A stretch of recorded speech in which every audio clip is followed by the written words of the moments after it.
Next tonight, the financial pressure on our local authorities. They're having to make millions of pounds worth of savings, as well as being urged not to increase council tax. Well, we'll have more on that in a moment. But first, Simon Hare reports from Matlock in Derbyshire.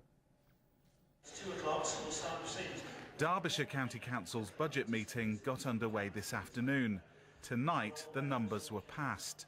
The council's ruling Conservative group outlined £25 million of cuts. That'll see 600 jobs go. The County Council is proposing to close down all its youth centres. Former head teacher Mark Spencer from Swanwick raised a number of questions about the closure of 29 youth clubs, but he didn't like all of the answers he was given. It's quite unacceptable the way the youth service is being denigrated at the moment, and young people and their parents and older people in the community are making that point for us. This is not a political argument. The people of Derbyshire are saying this loud and clear. It's easy to criticise cuts, nobody likes doing them, but unless you can say we'd find these savings a different way, your criticism isn't valid, because every authority, Labour, Liberal, Conservative, is facing budget reductions and they need to be dealt with.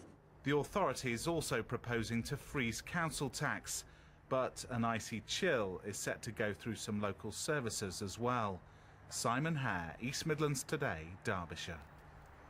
Well, that's the situation in Derbyshire. Let's join our political editor, John Hess. He's at Westminster tonight. Yes, John, good evening to you. The government's stepping up the pressure on local authorities to freeze council tax. Question is, I guess, why?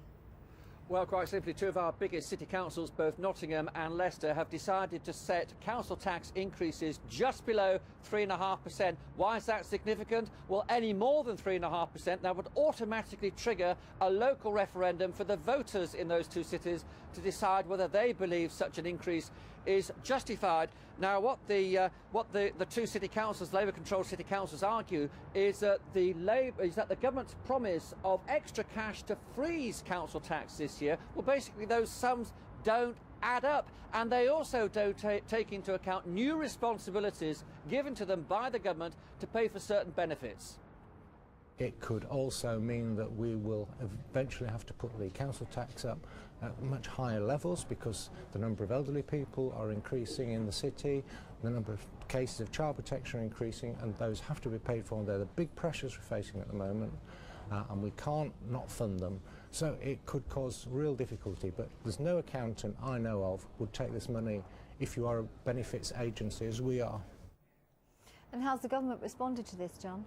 Well, I have to tell you, Anne, that this evening the local government minister, Bob Neal, well, that argument of Graham Chapman's isn't cutting any ice at all. They're out of line with every other council in England in refusing to be upfront with their electors about what they spend their money on, and they're also out of line in refusing to take our offer of some millions of pounds to help them freeze the council tax, because over 150 councils in England are taking the council tax freeze. I think it's pretty bad luck for the people of Nottingham that they've got a council that seems to deliberately like being contrary. Now, the thing is that the Minister has also published a list of 150 local authorities that have agreed in principle to freeze their council tax. In the East Midlands, they include Nottinghamshire, Leicestershire, Lincolnshire County Councils, Mansfield, Derbyshire Dales, Derby City and South Derbyshire. You can guarantee that other local authorities will follow suit. Now, while Labour authorities are saying that the tax cuts will hit those authorities, those cities, unfairly, the government maintains that for the average household, Band D, well, the council freeze will mean that there's a saving of £72 on their council tax bill next year. OK, we'll leave you there for now, John. Thank you.